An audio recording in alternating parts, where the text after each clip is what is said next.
तस्मै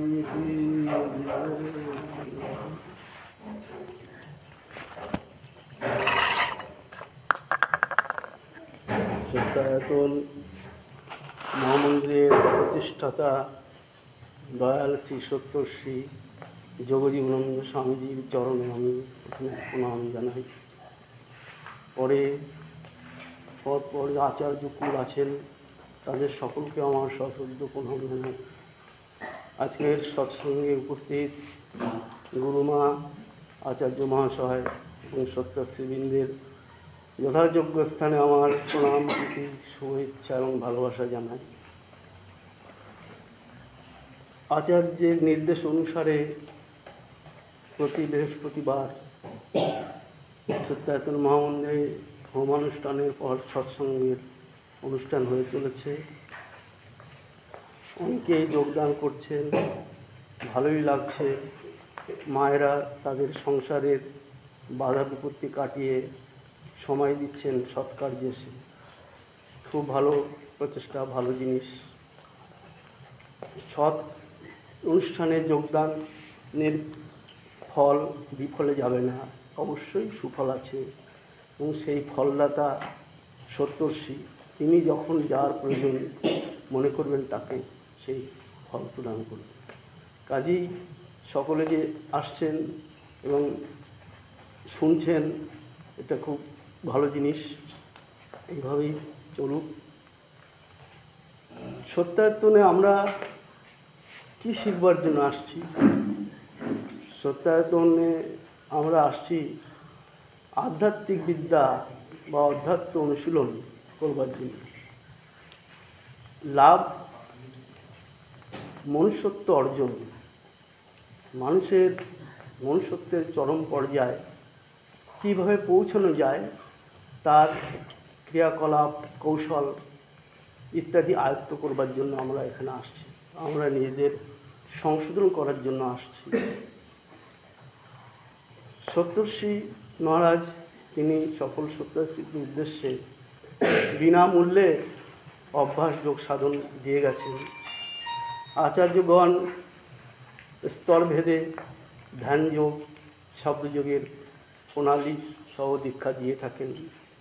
আমাদের সেইভাবেই চর্চা আমরা করছি বা করা উচিত। সত্যবাণীতে তিনি লিখেছেন, আর্ত, ভৃত্য, মর্ত, অজ্ঞান, অভাবী, অন্তর্জ, দুষ্কৃতি, সকল সাধু অসাধু সকল শ্রেণীর নরনারী শ্রেণীর দুঃখ বিপদ ও দুঃখ দূরীকরণের একমাত্র উপায়, পবিত্রতা লাভের একমাত্র সোপান, অভয় প্রাপ্তির একমাত্র পন্থা এবং সদা শরণাগতির একমাত্র প্রণালী সর্বদা চিত্তকে প্রণবে নিযুক্ত রাখা এবং তার সঙ্গে সঙ্গে শাস্ত্রশাস্ত্রের সঙ্গে সঙ্গে প্রতিনিয়ত সৎনাম মনন করা। যারা আমরা আত্মকল্যাণ এবং বিশ্বকল্যাণ চাই, তাদের কোনোভাবেই এই মহাসত্য থেকে দূরে সরে যাওয়া ঠিক নয়। কাজেই সকলের এই চিন্তাভাবনা নিয়ে সত্যের উপর কোনো অস্ত্র নেই, আমাদের ভয় কি? সত্য অস্ত্রের কাছে মিথ্যা অস্ত্রগুলো সব ভোতা হয়ে যায়। সাময়িক মিথ্যা আমাদের পীড়ন দিয়ে থাকে, কিন্তু পরিণামে সত্যই আনন্দ দেয়, সত্যই জয়লাভ করে, সত্যই আমাদের সব। আজ প্রায় 1 মাস যাবৎ আচার্য মহাশয় আমাদের সত্যায়তনে উনি আছেন। আমি সাধন পন্থা থেকে কিছু অংশ পাঠ করে শোনাবার পরেই আমি তাকে অনুরোধ করব সাধন বিষয়ক বক্তব্যগুলো তুলে ধরা।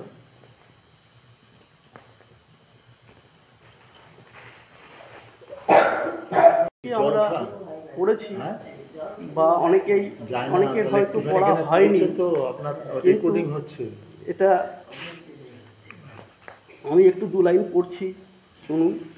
উপাসনার নির্দিষ্ট কাল ছাড়াও প্রত্যেক কার্য ও গতিবিধির মধ্য দিয়া মানসিক শক্তি বৃদ্ধির কৌশল আছে। যথা চক্ষুর্দয়ের লক্ষ্য ভূমধ্যে স্থাপন করিতে গেলেই যেমন একটা অনুভূতি হয়, তদ্বারা আমরা বুঝিতে পারি যে উক্ত স্থানে একটা বল প্রয়োগ করা হইতেছে। আমরা ইচ্ছা করিলেই ওই অনুভূতির সহায়তায় যতক্ষণ ইচ্ছা ওই স্থানে বল প্রয়োগ করিয়া রাখিতেও পারি। দিবারাত্রির মধ্যে যত অধিকক্ষণ তুমি ঐরূপ মনের কেন্দ্রে বল প্রয়োগ করিয়া রাখিতে পারিবে, ততই তোমার মানসিক শক্তি প্রবল হইতে থাকিবে এবং ইহাকেই নিরবচ্ছিন্ন ধ্যান বলে। তারপরে ক্রমশ দর্শন, শ্রবণ, গমন, গ্রহণ, লিখন, পঠন প্রভৃতি প্রত্যেক কার্য সম্বন্ধেই তুমি ইন্দ্রসমূহ দ্বারা কার্য করিতেছ এইরূপ লক্ষ্য না করিয়া উক্ত ভূদয়ের মধ্য দ্বারাই দর্শন, শ্রবণ ইত্যাদি কর্ম করিতেছ, এইরূপ অনুভব করিতে চেষ্টা করিবে। অর্থাৎ উনি বলছেন যে কি উপায়ে উপাসনার কাল ছাড়াও বিভিন্ন কাজের মধ্যে দিয়ে মানসিক শক্তি বৃদ্ধি করা যায়, তার কতগুলো কৌশল উনি বলছেন। মনের কেন্দ্রে মনকে রেখে সমস্ত কাজই যেন মনে হবে আমি চোখ দিয়ে দেখছি, মনে হবে যেন আমি ওই মনের কেন্দ্র থেকে ওখানে আমার চোখটা রয়েছে, ওখান থেকে আমি দেখছি। আমি কিছু শুনছি, মনে হবে যেন আমার কানটা ওই জায়গাতেই রয়েছে, ওখান থেকে আমি শুনছি। আমি কিছু বলছি, মনে হবে যেন আমার মুখমণ্ডলটা ওখানটাতেই রয়েছে। এইভাবে অভ্যাস করার ফলে উনি বলছেন প্রত্যেক কার্য সম্বন্ধেই তুমি ইন্দ্রসমূহ দ্বারা কার্য করিতেছ, এইরূপ লক্ষ্য না করিয়া উক্ত ভূদয়ের মধ্য দ্বারাই দর্শন, শ্রবণ ইত্যাদি কর্ম করিতেছ, এইরূপ অনুভব করিতে চেষ্টা করিবে। এইরূপ অভ্যাস দ্বারা তোমার কর্মশক্তি অক্লান্ত, ভ্রান্তিশূন্য, ইচ্ছা শক্তির প্রাবল্য এবং জ্ঞান শক্তি পরিমার্জিত হইবে এবং জাগ্রত কালেও ইন্দ্র হইতে ক্রমশ মনের পৃথক অভ্যস্ত হয়ে যাইবে। এইরূপ অভ্যাসীর অহরহ উপাসনা হইতে থাকে, তাহার দেহ রোগহীন হইয়া যায়, প্রত্যেক কর্মই সে আনন্দ ও উৎসাহের সহিত করিতে সক্ষম হয়। বিশ্ব তখন তাহার কাছে মাধুর্যময় বোধ হইতে থাকে, কর্তব্যে বিরক্তি আসিবার অবকাশ থাকে না। এই কৌশল বেশি দিন অভ্যাস করিলে অপরের মনোগত ভাবও অবগত হওয়া যায়। সত্যাশ্রী প্রত্যেক কর্মের মধ্য দিয়াই এই রূপে মনসংযোগ অভ্যাস করিবে এবং যথা নিয়মিত কালে উপাসনা করিবে। ওম শান্তি। যে বিষয়টা স্বপনদাই বলল যে আমরা মনের কেন্দ্র থেকে, মনের কেন্দ্র মানে আজ্ঞাচক্র, দুটো ভ্রুয়ের মাঝখান থেকে আমরা সকল কিছু দর্শন করব, সেখান থেকে শ্রবণ করছি, যেমন সকল কার্য আমি সেখান থেকে করছি, তাহলে কি হয়, মানসিক শক্তি বৃদ্ধি হয়। কিন্তু এই যে মনকে আমি যে কেন্দ্র তুলে রাখবো, শ্রবণ ভাই শুনবে, তার জন্য কিন্তু দরকার লাগে একটি শক্তি। সে শক্তি আমার আয়ত্ত যতক্ষণ না হচ্ছে, আমি কিন্তু চেষ্টা করেও সেটা পারবো না।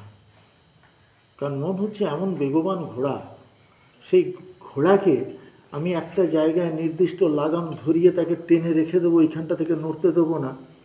তার জন্য যে শক্তি লাগে, তা সেই শক্তিটা আমরা পাবো কোত্থেকে? প্রথমত আসতে হবে এইখানে। সপ্তর্ষি অনেক কথা লিখেছেন, কিন্তু আমরা অনেক চেষ্টা করতে যাই, চেষ্টা করে দেখি কি পাচ্ছি না। কেন পাচ্ছি না? অনেক মা আছেন, বোনেরা আছে, ভাইয়েরা আছে, যারা অভ্যাস করার চেষ্টা করে দেখে যে হয়তো কিছুদিন অভ্যাস করছে, কিন্তু করেও ঠিক যেন নিজেকে একেবারে ঠিক সমভাবে চালিয়ে যেতে পারছে না, অসুবিধে আসছে, কোথাও থেকে যেন ঠিক হচ্ছে না। তার কারণটা কি? তার কারণ হচ্ছে শক্তি। আমার মধ্যে কেন, প্রত্যেকের মধ্যে একটা শক্তি আছে, সেই শক্তিটা ঈশ্বরের দেয়া, কিন্তু সেই শক্তিটা 24 ঘন্টার বেশি চলে না। 24 ঘন্টার মধ্যেও চলে কতখানি, ওই 16 ঘন্টা, 15 থেকে 16 ঘন্টা। তারপরে বা শরীরের কি দরকার পড়ে, বিশ্রাম, ঘুম। আমরা ঘুমিয়ে যখন ওই উঠি তখন আবার সেই এনার্জি আমরা পাই। আজকেই একটা আলোচনা চক্রে আমি বলছিলাম একজনকে যে আমাদের মধ্যেও যেমন ফোনে ব্যাটারি আছে, তো আমাদের মধ্যেও ব্যাটারি আছে, ব্যাটারিটা চার্জ দিতে লাগে, সেটা রাত্রে ঘুমের সময় চার্জ হয়। একবার 3-4 দিন চার্জ না দিয়ে দেখুন কি অবস্থা হয়। তা আপনি প্রকৃতিগতভাবে, মানে ঈশ্বর আপনাকে যে পাঠিয়েছেন, তা আপনাকে সব দিক থেকে সম্পূর্ণ করে পাঠিয়েছেন, যাতে অসুবিধা না। প্রাকৃতিক নিয়মে আপনি নিদ্রা যাবেন, প্রাকৃতিক নিয়মেই আপনারা কী হবে, চার্জড হয়ে যাবেন। হ্যাঁ, ব্যাস, আবার আপনার চললো, যত খুশি হ্যাঁ করুন, কিন্তু বেশি করলে আবার সেটাও কমে যায়। তাড়াতাড়ি কী হয়, ক্লান্তি আসে, তখন যেন মনে হয় আলস্য আসে, দুর্বল লাগে। কখন আমার যে আমি চার্জ নিয়েছি তা যেভাবে করা দরকার, আমি যদি ফোনটা একটু বেশি বেশি ঘাঁটি, ভিডিওটা যদি বেশি চালাই, তাহলে তাড়াতাড়ি শেষ হয়ে যাবে, তাই তো হয়। তা আমি ইউজ যেটা করছি, তা আমাকেও ইউজ করাটা হচ্ছে একটা বড় কথা। তা আমার ইউজের শক্তি কিভাবে নষ্ট হয়, এখানে চর্চা কিন্তু আমি ওইখানেই আছি, মানে যেখানে স্বপ্নই শুরু করেছে, যে শক্তির দরকার লাগে। শক্তি ছাড়া কোনো কিছু অনুষ্ঠান হয় না। মানুষ কাজ করবে, যদি শরীর শক্তিহীন হয় তখন কি হয়, অন্যের সাহায্য গ্রহণ করতে হয়। যতক্ষণ আমার শরীরে শক্তি আছে ততদিন আমি পাচ্ছি না, শক্তি থাকলে কি করি, তখন অন্যের উপর নির্ভর হই। তখন একটা সামান্য লাঠি, সেও আমাকে সাহায্যের জন্য তাকেও আমাকে ধরতে হয়। তাহলে শক্তি আরাধনা আমরা করি, আমরা ভারতীয়রা, আমরা জানি এই সামনে দুর্গা পূজা আসছে, আমরা শক্তির আরাধনা করব, কালী পূজা আসছে, শক্তির আরাধনা করব। হ্যাঁ, যত দেবী পূজা হয় সবার মধ্যেই আমরা সেই শক্তির আরাধনা করি। মানে শক্তি একটা রূপ হিসাবে আমরা কল্পনা করিনি, আমরা ভাবি এখান থেকে শক্তি পাবো, কিন্তু দেখো শক্তি কিন্তু উহার মধ্যে নাই। ওনারা শক্তির দেবী সব, তাহলে শক্তিকে পাবো কিসে, পূজায়? না, পূজায় শক্তি পাবো না। শক্তির আরাধনা যদি করি, তপস্যা যদি করি, সাধনা যদি করি, তবে শক্তিকে আমরা আয়ত্ত করতে পারবো। তা না হলে তো তুমি শক্তিকে আয়ত্ত করতে পারবে না। আমার যে প্রকৃতি, এই প্রকৃতিকে আমি আরো বৃহৎ করে তুলব। বৃহৎ বলতে গেলে আমার এমনই আমি চার্জ নেব যে চার্জটা আমার দীর্ঘদিন চলে যায়। সেই একটা দিনের এতে মানে 15 ঘন্টা 14 ঘন্টা চার্জ নিতেই হবে, না নিলে আমার আর চলছে না, তা না। আমি আপনাদের সঙ্গে মোটামুটি 2-3 দিন জেগে কাটিয়ে দিতে পারবো আরামসে, এবং একটি ঘরের মধ্যে বসে আরামসে, মনে করুন কি, মানে আপনারা হয়রান হয়ে যাবেন, আমি হয়রান হব না, আমি যথারীতি কথা বলতে পারবো। কারণ শক্তি, এনার্জি। এই শক্তির সাধনা কিন্তু আমরাও করি, আমরাই সাধনা করি। আপনারা কি করেন, আপনারা পূজা করেন, মায়ের জন্য প্রসাদ নিয়ে যান, দিয়ে দিলেন বাউন ঠাকুরকে। বাউন ঠাকুর কী করলো, হ্যাঁ, সে তার মতন ইয়া দেবী সর্বভূতেষু বলে সে সব কিছু করে দিল, ব্যাস করে রেখে দিল। আপনার কি হলো, আপনার তাতে শক্তি এলো? আপনার শক্তি আসেনি, আপনার একটুখানি কিছুক্ষণের জন্য ভক্তি এসেছিল, ভক্তির জন্য আপনি একটু গড়িয়ে গেলে, ওতে শক্তি আসবে না। সাধনা, আমাদের ধ্যান ধারণা হচ্ছে ওই ঘুমটার যে আমরা এনার্জিটা পাই ধ্যানেতে, সেই এনার্জিটা পাওয়াই হচ্ছে আমাদের সাধনা। আমরা ধ্যানে যখন বসি, তো ধ্যানের মধ্যে আমরা জাগ্রত অবস্থা থাকি। জাগ্রত অবস্থা বললে দেখো, আমি ঘুমের সঙ্গে তুলনা করছি, আমরা ঠিক ধ্যানটা আমাদের ওই রকমই। জাগ্রত অবস্থা বলতে গেলে আমি খাওয়া দাওয়া করলাম, একটু গল্প টল্প করলাম, একটু হাঁটলাম, যার যেমন অভ্যাস আছে। খাওয়ার পর করে টোরে কী হলো, একটু ঘুমোতে গেলাম। ঘুমোতে যেয়ে কী হয়, তা ঘুমোলিতে আমরা চোখ বন্ধ হয়ে যায় না, ঘুমোলিতে একবারে নিঃসাড় হয়ে যায় না, চোখটা বন্ধ করি, মানে শরীর আস্তে আস্তে স্থির হয়, আর নাড়াচাড়া করতেও যেন আর মানে শরীরে শক্তি নাই। আস্তে আস্তে চোখ টোক একেবারে আস্তে আস্তে বন্ধ হয়ে আসে। এবার হয় কি, চোখ বন্ধ হতে হতে আস্তে আস্তে আমাদের কিছুক্ষণ পর্যন্ত মনে হচ্ছিল আমরা যে আমার জায়গা আছি, আমার ছেলে মেয়ে আমার মনে হচ্ছিল সব, কিন্তু আমার জগৎটা আস্তে আস্তে আস্তে আস্তে অন্য জগতে চলে গেল। সেই জগৎটা হলো স্বপ্নের জগৎ। আমাদের মধ্যে ওই ধ্যানের মধ্যেও আছে জাগ্রত, স্বপ্ন আর সুষুপ্তি। ঘুমের মধ্যেও আছে জাগ্রত অবস্থা। জাগ্রত অবস্থা বলতে গেলে আপনি যখন প্রথম ঘুমাতে যাচ্ছেন, ঘুমাতে গিয়ে প্রায় নানা করে শরীরে দুর্বলতার উপর নির্ভর করছে, কতখানি আপনার চার্জ শেষ হয়েছে তার উপরে ঘুম আসাটার উপর নির্ভর করবে। হ্যাঁ, তা দেখা গেল আর নিশ্চিন্ততা, একটা মানে মনের নিশ্চিন্ততা, শান্তি। আবার অশান্তি থাকলে চার্জ শেষ হয়ে গেছে, অশান্তি আছে, ঘুম কিন্তু হবে না। এই একটা আবার বড় জ্বালা, মানে তখন হচ্ছে কি ওই তারে লিকেজ হয়ে গেছে। হ্যাঁ, সে চার্জ দিল, চার্জ নেবে না। আপনি লাগিয়ে দিয়েছেন, সে বলে কর্ডটা খারাপ হয়েছে, নাহলে যে এটা লাগানো হয়েছে সেইটা খারাপ হয়েছে, কিছু একটা খারাপ হয়েছে, চার্জ নেবে না, ঘুম হবে না। তা কিন্তু স্বাভাবিক অবস্থায় কি হয়, আপনি যখন ঘুমাতে যাচ্ছেন তখন ঘুমাবার সময় চোখ বন্ধ করে মেয়ের কথা, স্বামীর কথা, সংসারের কথা, বিভিন্ন কথা, পাড়াপড়শির কথা, নানান কথা মনে আসতে থাকে। আস্তে আস্তে আস্তে আস্তে আপনি দ্বীপে চলে যেতে থাকেন। আস্তে আস্তে আপনি যে রাজত্বটায় গেলেন, সেই রাজত্বটা হচ্ছে স্বপ্নের রাজত্ব। এই স্বপ্নের রাজ্যে আপনি যে মনে করুন কি সেটাও চলছেন কতক্ষণ, নানা করে মনে করুন কি 2টা-2:30টা পর্যন্ত আপনি স্বপ্নের রাজত্বেই চলছেন। তারপর আসে কিন্তু সুষুপ্তির রাজত্ব।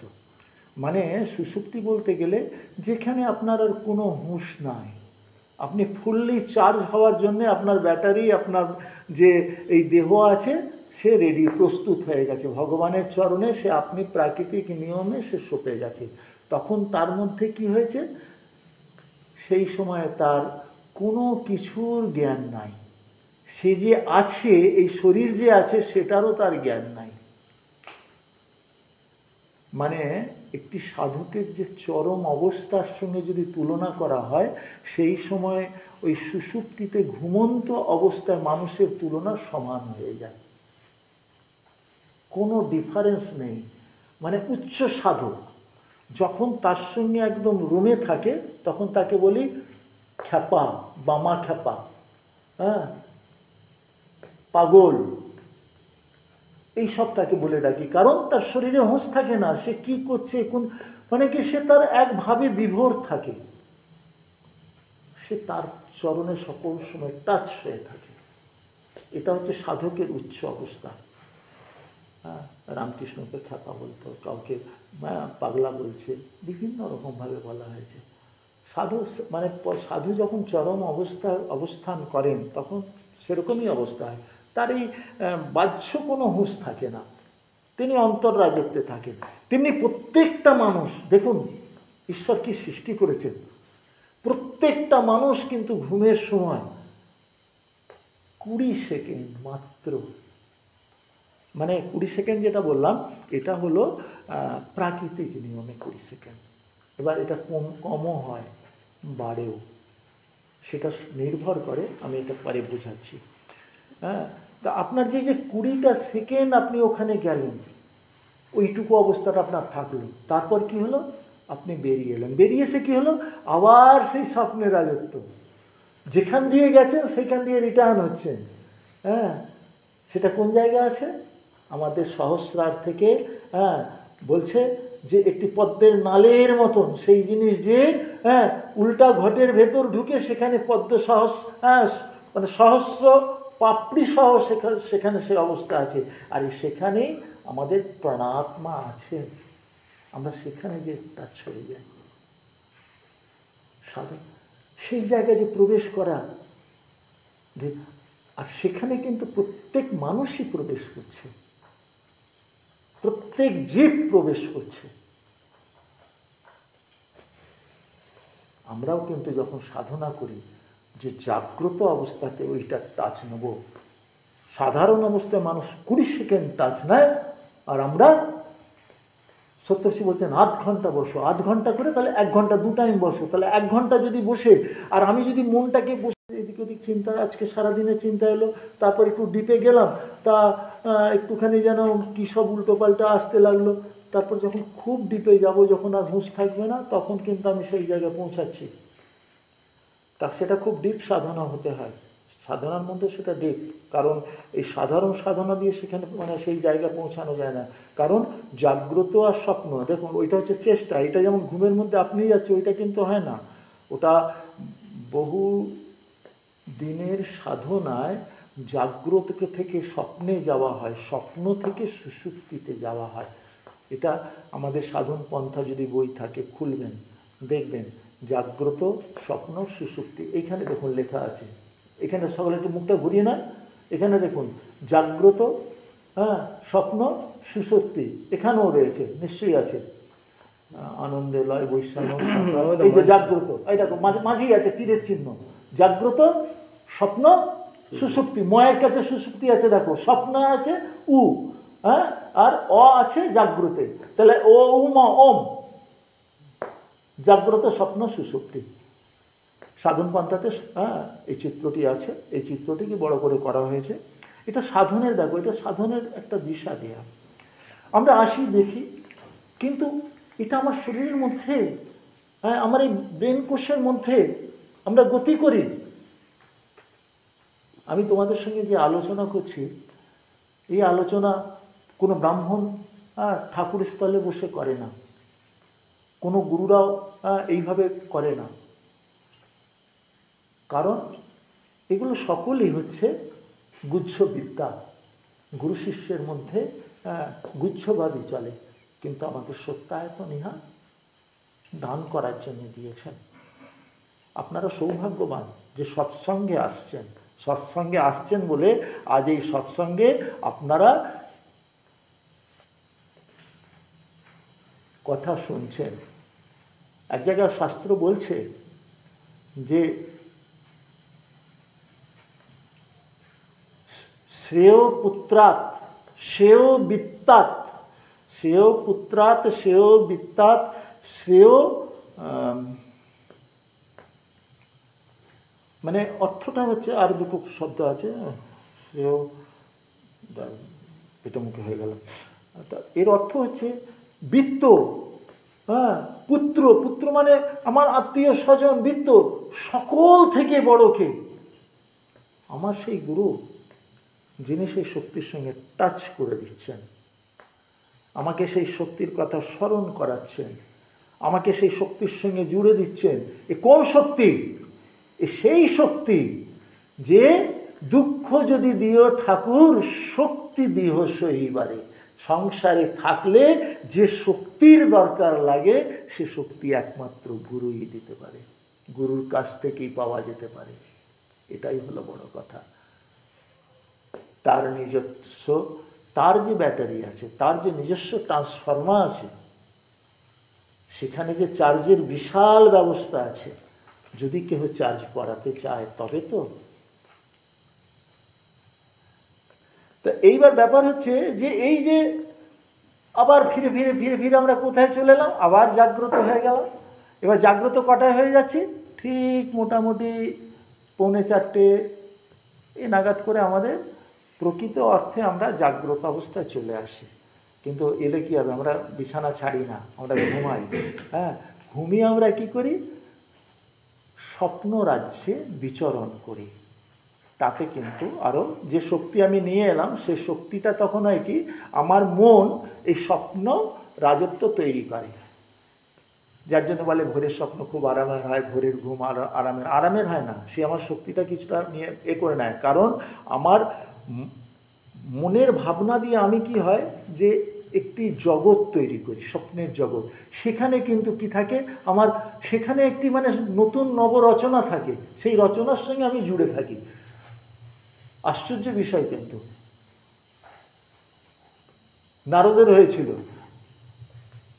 বলছেন আমার ছেলে ছিল, সন্তান ছিল, সব ছিল, সব নিয়ে নিল। এইরকমই অবস্থা, মানে স্বপ্ন। আর এই যে আমরা এসেছি, এটাও তো স্বপ্নই। এই যে জগতে এসেছি, বারবার আসছি, এই যে জগৎকে মনে হচ্ছে আমার আপন, এই যে স্ত্রী পুত্র স্বামী যা কিছু মনে হচ্ছে আমার আপন, হ্যাঁ, যেন মনে হচ্ছে এছাড়া আমি বাঁচতে পারবো না। বাহ্যিক কথা, কোনো কিছুর জন্যে এ দেহ অপেক্ষা রাখে না। সব কিছুর জন্যেই আমরা বাঁচতে পারি, সব কিছু ছেড়েই আমরা বাঁচতে পারি।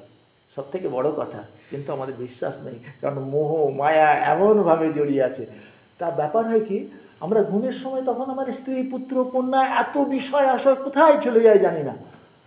সেই আমরা কিন্তু কি হয়, 3:30 পর যখন ঘুমাই তখন একটা স্বপ্ন রাজ্য তৈরি করি, মানে স্বপ্নের জগৎ তৈরি করি। সেখানে কিন্তু একটু শক্তি ব্যয় হয়ে যায় যখন এই জগৎ এ করে। যার জন্য বলে কি, দিবাভাগে ঘুমানো শক্তির ক্ষয় হয়। যার জন্যে দেখা যায় কি, আলস্যি হয়, শরীরে বিভিন্ন রোগ হয়। শরীর যদি দুর্বল থাকে, শরীর যদি স্ট্রেং না, তাহলে নানান রোগ। ব্যাটারিতে যদি মনে করো কি, মানে ব্যাটারি মানে কোনো রকমে বারবার চার্জ দিতে হয়, বারবার দিতে হয়, তাহলে কি হয়, এই শরীরে ফোনেতে নানান রকম বিঘ্ন দেখা দেবে। তেমনি আমাদের শরীরেও সেই ব্যাপারটা হয়। যার যে শক্তি পেয়েছে সেই শক্তিটাকে সঞ্চয় করতে হয়। এইবার আসবো যে আমি শক্তি কিভাবে সঞ্চয় করতে পারি। তো ভাই যেটা বললো যে মনকে আমরা আজ্ঞাচক্রে অবস্থান করাবো। আজ্ঞাচক্রটা কি?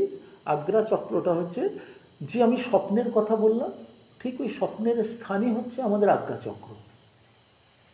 ঠিক ওই জায়গাটাতে, ওখান থেকে স্বপ্নর রাজত্ব শুরু হচ্ছে। তা ঠিক ওই আজ্ঞাচক্রেতে আমাকে করতে হবে কি, আজ্ঞাচক্রে আমি চলছি ফিরছি, এইটা করব, কিন্তু ওটা করব বললেই করতে পারবে না। বুঝলে শ্রবণ ভাই, তুমি যদি মনে করো প্রথম অবস্থায় তুমি ধ্যান ধারণা করো না, তুমি জপ টপ করো না, তুমি প্রথম অবস্থাতেই যদি মনে করো যে আমি মনকে সেইখানে ধারণ করব, পারবে না। কারণ মন বিশাল শক্তিশালী। তা মনকে আয়ত্ত করতে গেলে ফার্স্ট কি করতে হয়, তা বলছে জপের ওপর জোর দিতে হয়। জপ বলতে গেলে আমি কাজ করব, কর্ম করব, হাঁটবো, চলবো। হ্যাঁ, আমাদের কি আছে, আমাদের কেউ দেখতে পাবে না। আমরা হাতে নিয়ে এরকম মালা করে গোনার ব্যাপার নেই, আমাদের ঠোঁট নাড়ানোর ব্যাপার নেই, চেল্লানোর ব্যাপার নেই, হ্যাঁ, বিড়বিড় করার ব্যাপার নেই। আমি রাস্তা দিয়ে হাঁটছি, কি ঘরে কাজকর্ম করছি, কি জমিতে খেতে রয়েছি, যেখানেই থাকি আমি জপটা করে যাচ্ছি। তাহলে বলছে কি, সারাদিনের জপ আনয়ন করে ধ্যান।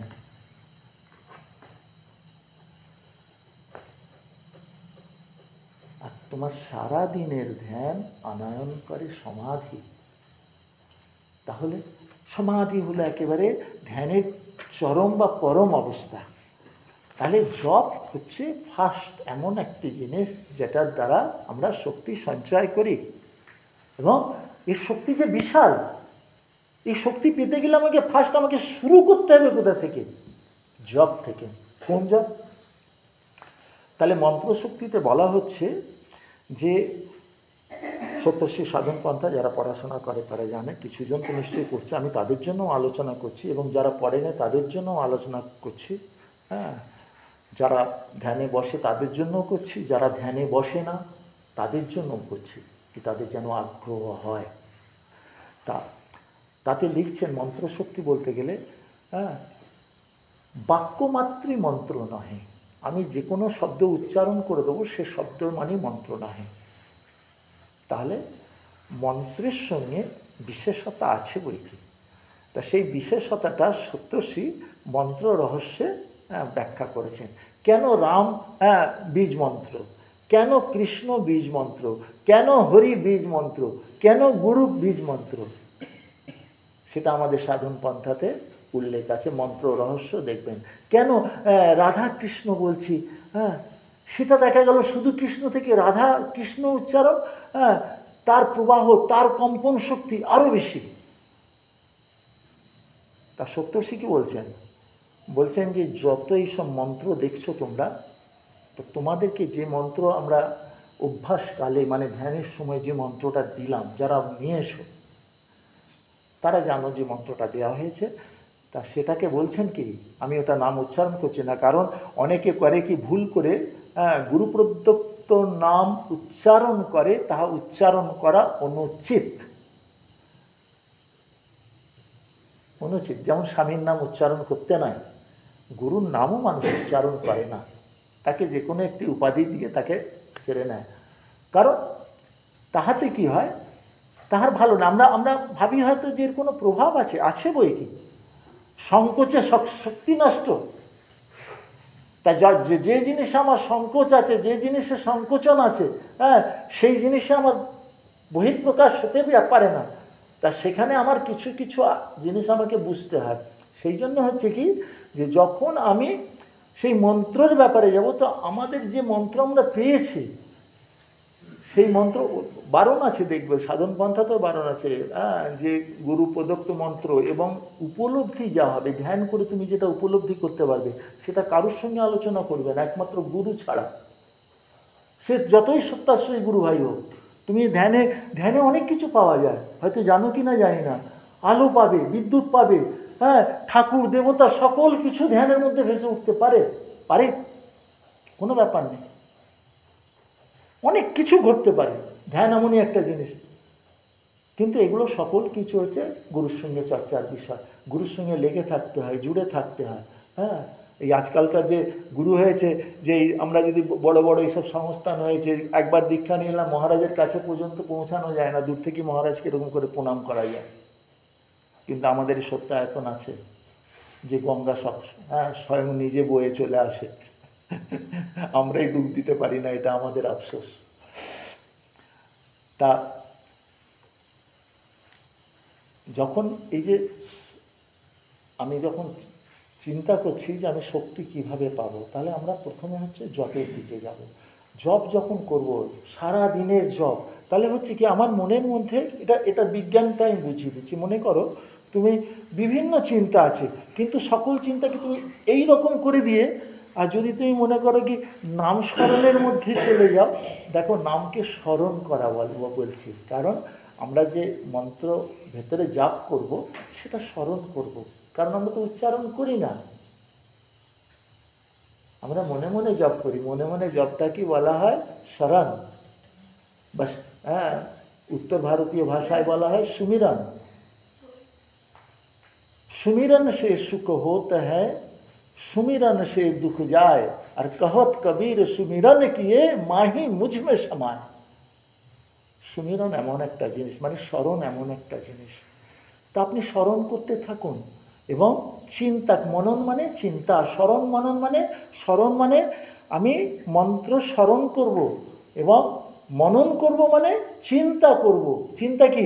যখন আমি যখন কিছু সৎশেষ চিন্তার মধ্যেই আমি থাকবো, একটা ভাবের মধ্যে আমি থাকবো, সেই ভাবটাই আমার কাছে বড়। দেখো, বড় হয়ে যাচ্ছে। সত্যশ্রী এক জায়গায় লিখেছেন সাধন পন্থাতে, মেয়েদের ব্যাপারে খুলবে, মোটামুটি দেখবে মহিলাদের জন্য লেখা আছে সৎসঙ্গ এবং সাধন বিষয়। তোমরা তো খোলো না, কিন্তু আমি বলেও দিচ্ছি, কখনো খুলে দেখো। বলছেন 2-3 ঘন্টা সৎসঙ্গ করবে, অবশ্য তার বেশি করো না, 2-3 ঘন্টা করো। তোমরা এখানে 8 ঘন্টা বা 1.25 ঘন্টা হলে বাড়ির চিন্তা পড়ে লাগে, কিন্তু এই অভ্যাসগুলো আস্তে আস্তে তৈরি হয়ে গেলে তখন আর কিছু মনে হবে না, তখন আর দূর থাক, আপনি করুন। এটা হয়, কিন্তু এটা তো একদিনে হয় না, ধীরে ধীরে ধীরে ধীরে সেই মানসিকতা তৈরি হয়, সেই অভ্যাস তৈরি হয়। আপনাদের তো সেই অভ্যাস থাকেনি, এই অভ্যাসটা তৈরি হতে যার জন্য সময় লাগছে। তা নাহলে আমি নিজে দেখেছি, হ্যাঁ, যে আলোচনা চলছে আর সব বসে রয়েছে, সারা রাত আলোচনা হচ্ছে, কি আশ্চর্য। হ্যাঁ, এক একজন মানে আসছেন যাচ্ছেন, হ্যাঁ, চলছে। আমি এরকম ধর্মসভাতে অংশগ্রহণ করেছি, সেসব এনার্জি, ভক্তরা এনার্জি, কারণ তারা যে মানে অভ্যাসী, তারা আমাদের মতন অনভ্যাসী নন, অভ্যাস করেন। তাহলে আমি জপ করব, জপ যখন আমি করবো, এর বিজ্ঞান হচ্ছে কি, তখন আমাকে এই যে এত মানে অপরের চিন্তা, এত এইসব বিষয় চিন্তা, আশয় চিন্তা, যত ঝঞ্ঝাটের চিন্তা যত মাথায় থাকে, সেই জন্যে কি হয়, আমি ওগুলো সব অসৎ চিন্তা, ওর জন্য কি আমার শক্তির একটু ব্যয়ই হয়। আর আমি যখন সৎ চিন্তায় থাকি তখন আমার শক্তি সঞ্চয় হয়, কারণ আমি তো মনে মনে জপ করছি, আমি তাহলে অযথা কথা বলি না, আমি অযথা বিশ্বের মধ্যে থাকি না, আমি অযথা অন্য কিছুর মধ্যে থাকি না। ভালো করে শুনবে স্বপ্ন ভাই, কারণ প্রশ্নটা তুমি নিয়ে এসেছো, এমন একটা বিষয় এনেছো যে বিষয়টা এক চান্সে তুমি বলছো এই ছাদের ওপর উঠতে, ছাদে কেউ ওইভাবে উঠতে পারবে না। ছাদে উঠতে গেলে তার প্লেস আছে, সে একটা না তৈরি করে সে সিঁড়ি ছাড়া কী করে ছাদে ঝাঁপ মারবে, পড়ে যাবে, হাত পা ভেঙে ফেলবে। তা জব করো, চলতে ফিরতে জবটাকে বাড়াও, জব করতে করতে করতে করতে করতে দেখবে রাত্রে ধ্যানের প্রতি মুড আসছে, মানে মন বসছে। যে মনটা দেখা যাচ্ছে জবই করো না, যার জন্য মন বসে না, মন বসলো জোর করে বসলো, ঠিক যেন মনে হয় কখন উঠি কখন উঠি। কেন বলেছি যে 8 ঘন্টা জোর করে বসো, তাহলে জব করো, 8 ঘন্টা জোর করে বসো, শক্তি কিন্তু এ থেকেই আয়ত্ত হবে। যে অভ্যাসটা থাকেনি সেই অভ্যাসটা তৈরি হবে। আমি একটা অভ্যাস তৈরি আমিই করেছি, আর নতুন করে এই সৎ অভ্যাস, ওটা যে তৈরি করছি সেটা সৎ অভ্যাস ছিল না, কিন্তু এই সৎ অভ্যাস আমার জন্য করব, আমার শরীরকে নিরোগ রাখতে। দেখো ভগবান দেবতা হেন তেন এখন ওটা রেখে দাও সাইডে, এখন তুমি তোমার শরীরে সবলভাবে নিজের মানে শেষ পর্যন্ত শেষ নিঃশ্বাসটুকু বাঁচার জন্য যেটা করে সেটা তো করে দেখো, সেটার জন্য অন্তত সাধনা করো। তাহলে কি হচ্ছে যে আমি সারাদিন যখনই মনে পড়বে, দেখো মনে পড়ে না আবার, কারণ এই মনে পড়াটাও একটা ব্যাপার, যে মানে আমি জব করবো ভাবলেই আমার মনে পড়ে যাবে, পুরনো অভ্যাস তো, হঠাৎ হঠাৎ মনে পড়বে, যেই মনে পড়বে তেমনি ঠিক হয়ে যেতে হবে, মানে ভেতর জায়গায় নিজেকেই শাসাতে হবে, জবের মধ্যে লেগে যেতে হবে। মনে মনে জব করো, করতে করতে করতে করতে দেখো এবার ধ্যানে বসো, ধ্যানে বসতে তখন দেখবে যে একদমই যে মন লাগছিল না সেটা মন লাগছে। এইবার দেখো ধ্যানে বসা আর জব করা দুটো যখন, এটা এইভাবে 2-1 মাস চলুক না, দেখবে তো একটা যেন একটা কম্প্যাক্ট হয়ে যাচ্ছে। অন্যান্য জিনিসগুলোর প্রতি একটা কীরকম হবে যেন, যে জিনিসগুলোতে বেশি উৎসাহ ছিল, মানে বেকার কাজেতে যে উৎসাহগুলো ছিল, বেকার কথাবার্তা, বেকার মানে ওঠা বসা, বেকার জিনিস নিয়ে পড়ে থাকা, তখন দেখা যাবে কি সেই বেকার জায়গা থেকে তুমি বেরিয়ে এসেছো, তোমার আর ওতে মন লাগছে না, তোমার বিরক্তি লাগছে তাতে, তোমার আনন্দ কোথায় লাগছে, কখন একটু সময় পাই ঠাকুরকে ডাকি, কখন একটু তার কাছে যাই যে আমাকে এই কথা বলে, একটা তৈরি হবে। আমার হয়েছে, আমি যেটা বলছি আমার অভিজ্ঞতা থেকে বলছি, এইভাবে হবে। তখন আর মানে সপ্তাহে একটা দিন অন্তত গুরুর সঙ্গে যেন নাম মিশলে যেন মানে ছটপট ছটপট ছটপট ছটপট ভেতরটা করছে, একবার দেখে নিলেও যেন শান্তি হয়ে যায়, এইরকম অবস্থা মেন্টালি এরকম আসে, যেন অপেক্ষা করে। এই অপেক্ষা ভেতরে যত তোমার এই অপেক্ষা তৈরি হবে, জানবে তুমি তত তৈরি হচ্ছ।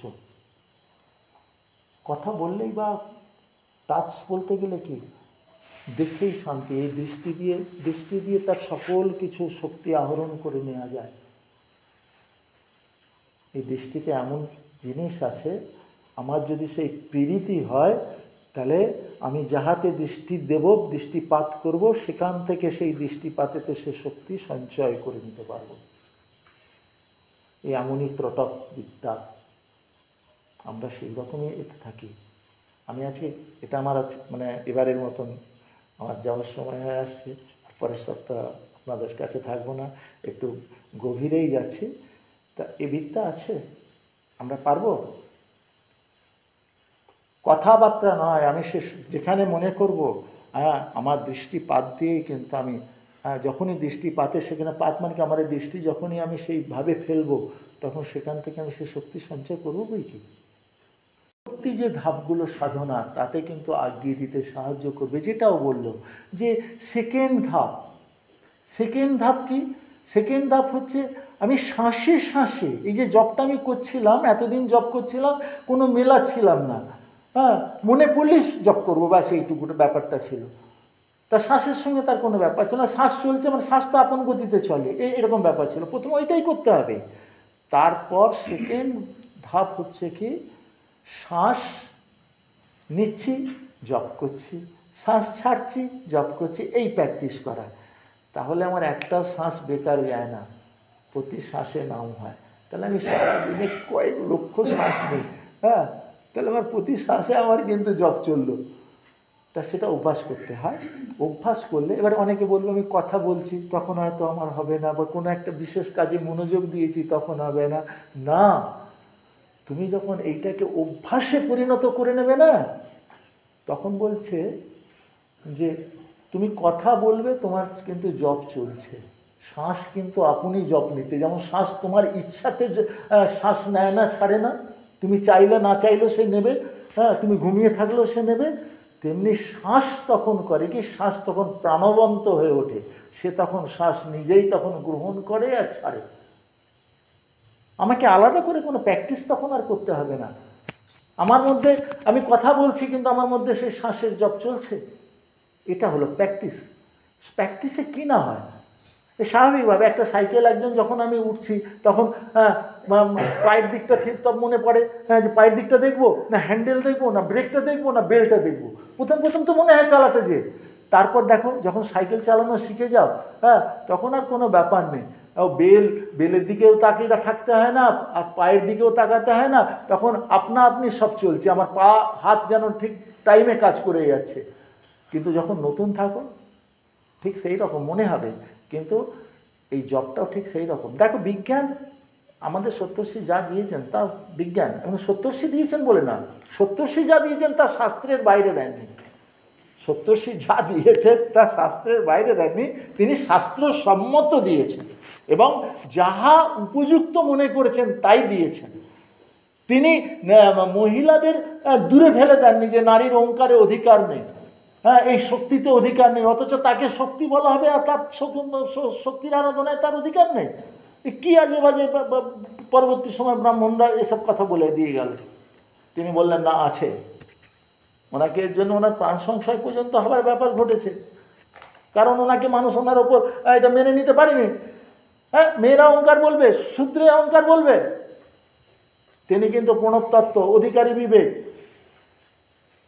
দুটো বই লিখলেন এই কারণে যে ওতে সব শাস্ত্রের কোন জায়গায় কি বলা আছে পড়, একটু জ্ঞান নে, তাহলে বুঝতে পারবি তোরা কোন জায়গার কথা বলছিস। ওখানে লেখা আছে সব কিছু, বেদান্তের সারগুলো তুলে দিয়ে দিয়েছেন অধিকারী বিবেকে আর প্রণবতত্ত্বকে। পড়ে দেখবে কখনো, শখ করে একবার ঘুরিয়ে দেখবে, সেখানে নারীর শূদ্রের সকলে, আর সব থেকে বড় কথা কি, নারী মাতৃজাতি শক্তির স্বরূপা, তাকেই বাদ দিয়ে দেওয়া হয়েছে।